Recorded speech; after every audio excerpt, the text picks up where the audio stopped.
और अब वक्त है सुप्रसिद्ध विश्लेषण का। ये नजर डाल लेते हैं विपक्ष के खिलाफ बीजेपी के चक्रव्यूह का विश्लेषण। नया अध्यक्ष 45 साल के नितिन नवीन नए बॉस बने, युवाओं से कनेक्ट और बेहतर होगा। बीजेपी की नई टीम भी में युवाओं को तरजीह मिलेगी और साथ ही साथ एक बैलेंस क्रिएट होगा एक्सपीरियंस के साथ। Congress, TMC, SP, DMK, Uddhav गुट जैसी पार्टियां, बादल परिवार पार्टियों पर परिवारवाद वाला प्रहार है। हर कार्यकर्ता को संदेश, पार्टी का हर सदस्य सबसे ऊंचे ओहदे पर पहुंच सकता है। यह बड़ा स्ट्रॉन्ग मैसेज है और यह एक तरह से पार्टी को रिजुविनेट भी करता है। घुसपैठिया, इस मुद्दे को राष्ट्रीय सुरक्षा और संसाधनों से जोड़ा गया है। बॉर्डर स्टेट होने के नाते बंगाल में घुसपैठिया हॉट टॉपिक बना है। वोटर्स की जांच का विरोध करने वालों को वोट बैंक की राजनीति से जोड़ा गया है। बिहार में इसी मुद्दे के जाल में राजद और कांग्रेस फंस गई थी और मुंह की खाई थी और बहुत बुरी हार का सामना करना पड़ा था। बीएमसी में भी हार का सामना करना पड़ा है और मतलब महाराष्ट्र के निकाय चुनावों में भी। बड़ा सवाल यह है, क्या बीजेपी की चाल को विपक्ष चैलेंज कर पाएगा? आज का सबसे बड़ा प्रश्न यह है। मेरे साथ कौन कौन जुड़ रहा है इस चर्चा के अंदर? अभिनंदन करिए। मेरे साथ इस चर्चा में आनंद दुबे है, शिवसेना उबाटा के। मेरे साथ शहजाद पूनावाला है, भारतीय जनता पार्टी के प्रवक्ता। डॉक्टर करुणा सागर साहब हैं, प्रवक्ता कांग्रेस पार्टी के। मेरे साथ सत्य प्रकाश मिश्रा हैं, उनका स्वागत है, नेता जेडीयू के। मेरे साथ वारिस पठान है, प्रवक्ता एआईएमआईएम के। सुनील यादव, प्रवक्ता समाजवादी पार्टी के और वरिष्ठ नेता है। आप तमाम लोगों का स्वागत है इस चर्चा के अंदर। शहजाद पूनावाला, सीधे तौर पर लाइन और लेंथ आप लोग तय कर रहे हैं। नए अध्यक्ष भी डेमोग्राफिक चेंज की बात कर रहे हैं। विपक्ष कह रहा है पहला दिन और नफरत वाला बयान। ऐसा है कि डेमोग्राफिक चेंज ही डेमोक्रेसी की डेस्टिनी है। यह बयान मेरा नहीं है, यह बयान झारखंड हाईकोर्ट का है कि डेमोग्राफिक इन्वेजन हो रहा है। यह बयान बंगाल के हाईकोर्ट का है कि बॉर्डर फेंसिंग नहीं होती है तो खतरा होता है और ममता बनर्जी की सरकार को फटकार लगाई जाती है। यह बयान सुप्रीम कोर्ट का है कि उनको लगता है चिंताजनक स्थिति है कि जो मेजॉरिटी है वो माइनॉरिटी बन जाए। मैंने तीनों सुप्रीम कोर्ट को कोर्ट किया, हाई कोर्ट को कोर्ट किया है। दूसरी बात, क्या Mamata Banerjee 2005, Amit ji you are a कब रिपोर्टर, आप तब मिलेनियल या जेनजी रिपोर्टर थे, आज आप एडिटर इन चीफ हो। तब याद है ना कैसे कागज फेंके थे? तो तब क्या ममता बनर्जी जहर उगल रही थी? अच्छा, मिनी पाकिस्तान बन चुका है बंगाल में, फिराद हकीम का बयान है, ये मेरा बयान है क्या? अच्छा, जब सुप्रीम कोर्ट ऑफ इंडिया के चीफ जस्टिस ऑफ इंडिया बोलते हैं Rohingya is a internal security threat, इनको रेड कार्पेट नहीं दे सकते, जो भारत की सरकार बोलती है, कौन रिएक्ट करता है? कल्याण बनर्जी। अच्छा, उसके बाद जब हम कहते हैं कि ये नेशनल सिक्योरिटी थ्रेट, इनको डिपोर्ट कीजिए, कांग्रेस के लॉयर जाकर सुप्रीम कोर्ट में केस लड़ते हैं और किस प्रकार से वहां पर कहा जाता है कि तो मासूम लोग हैं ममता बनर्जी के द्वारा। उसके बाद मैं आपको बताना चाहता हूं, आईएमडीटी एक्ट लाया कौन था? इन्हीं लोगों ने, जिससे कि वो लेजिटिमाइज हुए। हमने उस लेकिन नया अध्यक्ष में डेमोग्राफिक चेंज की आके बात करें तो ऑपोजिशन कह रही है नफरत वाला एंगल पहले दिन। अच्छा, घुसपैठियों को गैस सिलेंडर देना यह प्यार मोहब्बत की बात है? ये एक बात कही है गुलाम अहमद मीर ने। सैयदा हमीद कहती है कि ये तो उम्मा की जन्नत की धरती है, उम्मा की धरती है, जो आना चाहिए उनको दे दीजिए रहने का अधिकार बांग्लादेशी घुसपैठियों के लिए। ये तो प्यार मोहब्बत की बातें हैं ना। और सैम पित्रोदा कहते हैं कि भारतीय तो अफ्रीकन दिखते हैं परंतु बांग्लादेशी अगर देश में घुस के आ गए तो बिल्कुल रहने दीजिए। डॉक्टर करुणा सागर, बीजेपी ने लाइन और लेंथ तय कर दिया कि घुसपैठियों पर जबरदस्त वार होगा और डेमोग्राफिक चेंज अब एक रियलिटी है और नया अध्यक्ष तो ले ही आए हैं। 45 साल की पार्टी, 45 साल का अध्यक्ष। अमित जी, आपको नमस्कार, मेरे सारे फेलो पैनलिस्ट को नमस्कार, आपके सभी दर्शकों को नमस्कार। मुझे बड़ा आश्चर्य हो रहा है कि जिस तरह से बीजेपी के प्रवक्ता अच्छा करके और पॉइंट्स गिना रहे हैं। आज 12 साल से सरकार देश में भारतीय जनता पार्टी की है। असम में पिछले 10 साल से सरकार भारतीय जनता पार्टी की है। बिहार में पिछले 20 साल से सरकार भारतीय जनता पार्टी की है। और इसके बाद ये घुसपैठियों की बात आज कर रहे हैं। असम में ये बताएं कि पिछले 10 सालों में इन्होंने कितने घुसपैठिए बाहर किए हैं। 2005 से लेकर 2013 तक 88,792 घुसपैठियों को यूपीए के समय देश से बाहर किया गया था और इनकी संख्या है 2014 से 2019 तक सिर्फ 1,822 और 2019 के बाद से डेटा भी आना गायब हो गया है।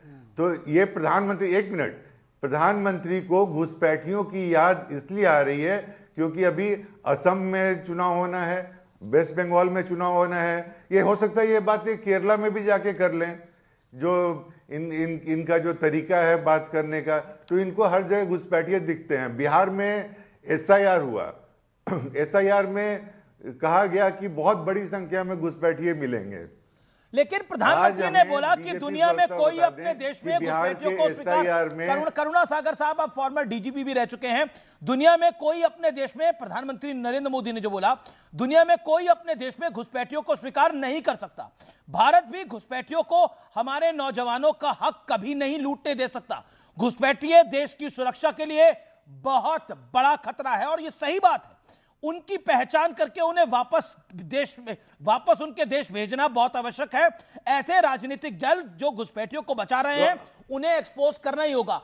ऐसा प्रतीत होता है कि इस देश में कई पॉलिटिकल पार्टियां घुसपैठियों को बचाने के लिए एड़ी चोटी का जोर लगा रही है, क्योंकि वो उनका वोट बैंक है और इस देश के जेनजी का हक मार रही है।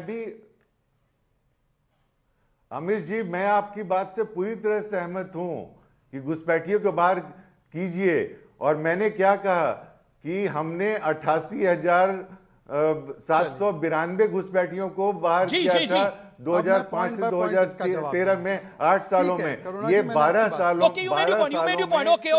लेकिन देश में कई पॉलिटिकल, इससे क्या मतलब है प्रधानमंत्री का? देश में कई पॉलिटिकल पार्टियां हैं जो कि घुसपैठियों को बचाने में मदद कर रही है, उनको एक्सपोज करना चाहिए। 3.5-4 महीने पहले आप ही के शो पे डिबेट की थी ना भाई, गुलाम अहमद मीर ने बोला ना गैस सिलेंडर देंगे घुसपैठियों को, मैं बना रहा हूं स्टेटमेंट। सैम पित्रोदा ने कहा ना कि आ गए घुसपैठिए तो रहने दीजिए, काहे उनको तकलीफ दे रहे हो। वो उसके बाद Syeda Hameed, planning commissioner of Bangladesh, sorry Bharat, Sonia Gandhi ने बनाया था, उन्होंने बोला ना ये स्टेटमेंट कि रहने दो, एक ही पूरी दुनिया उनकी है। तीसरी बात मैं पूछना था, अभी देखिए करुणा सागर जी शायद पुलिस फोर्स में रहे, मैं सम्मान करता हूं, उन्होंने 88,000 डिपोर्टेशन की बात की, कहां डिपोर्ट किया वो पूछ लेना, पर डिपोर्टेशन के साथ एक और आंकड़ा छुपा जाते हैं।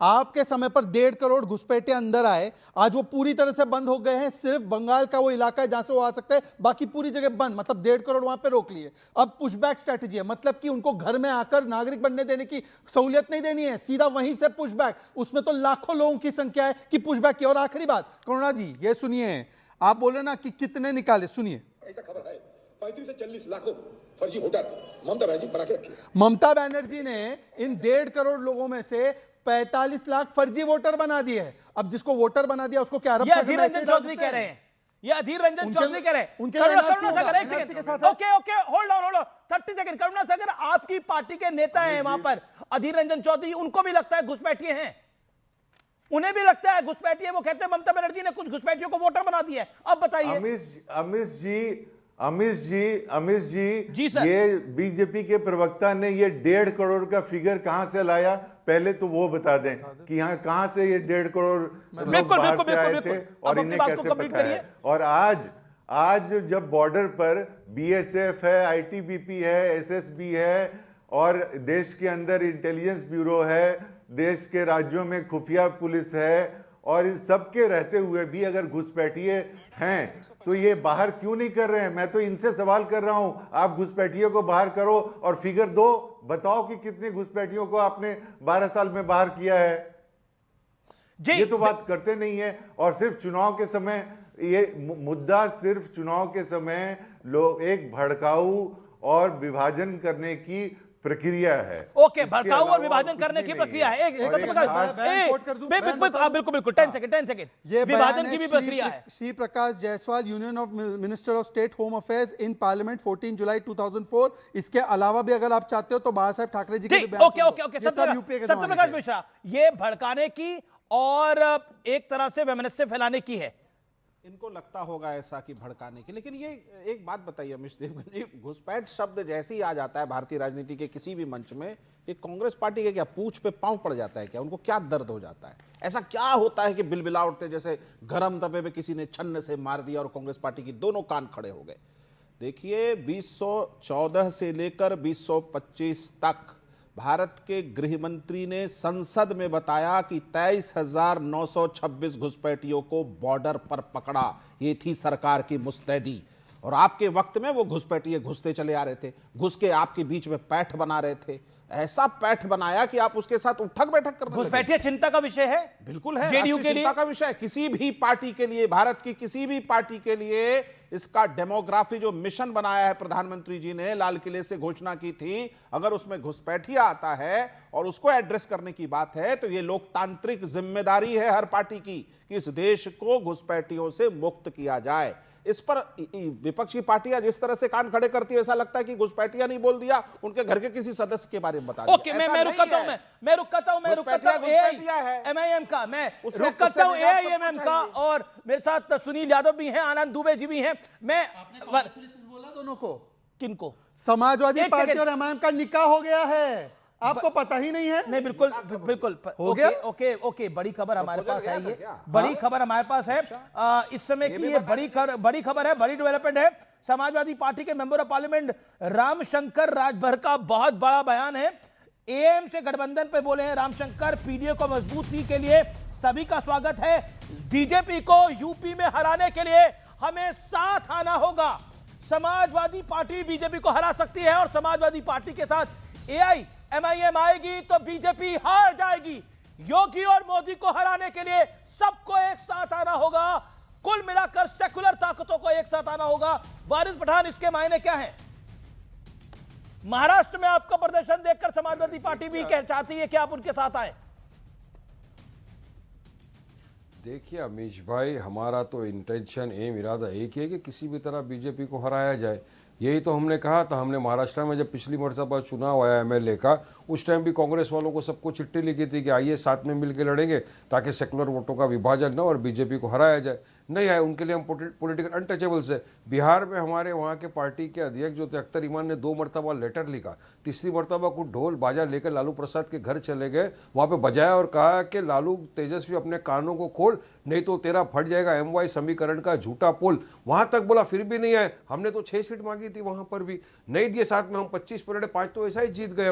तो इनके लिए हम पॉलिटिकल अनटचेबल्स है। अब अगर ये बोल रहे हैं तो क्या ये जो भी विषय है उसके ऊपर हमारे पार्टी के आला कमान ध्यान देंगे, उसके किस तरह करना क्या करना वो डिसाइड करेंगे। लेकिन आज तक देखा तो यही गया ना कि हमारे को साथ में लेने के लिए इनकी हालत खराब है। अब महाराष्ट्र के चुनाव में आपने देखो, जनता ने वोट दे दिया, जनता ने साफ मैंडेट दिया कि अब हम दरी नहीं बिछाएंगे, अब हम उसके साथ जाएंगे जो हमारे हक इंसाफ की बात करेगा, जो डेवलपमेंट विकास की बात करेगा, सिर्फ हमारे वोट को अपने बाप की जागीर समझ के इक़्तिदार की कुर्सी पर नहीं बैठेगा। जनता ने मैंडेट दे दिया, महाराष्ट्र के अंदर हमारे 125 जीत कर आ गए। और यकीन मानो अमीश भाई, अगर ये कांग्रेस और समाजवादी पार्टी ने हमारे वोट नहीं काटे होते ना तो हमारे और 25 से 30 कॉर्पोरेटर जीत जाते। ये खड़े हुए 20 वोट हमारा, 20 वोट से आ रहा, 80 वोट से आ रहा, हमारा 200 वोट से आ रहा, 300 वोट से आ रहा। अरे लोग ने वोट काट दिया, हमारे वोट काट दिए लोगों ने, नहीं तो हमारे और 25 सीट जीत जाते अमीश भाई। हमारा सुनील यादव, आपने वोट नहीं काटे होते तो महाराष्ट्र में ये सरकार ही बना लेते, लेकिन अब आपको भी इनकी इंपॉर्टेंस का पता लग गया।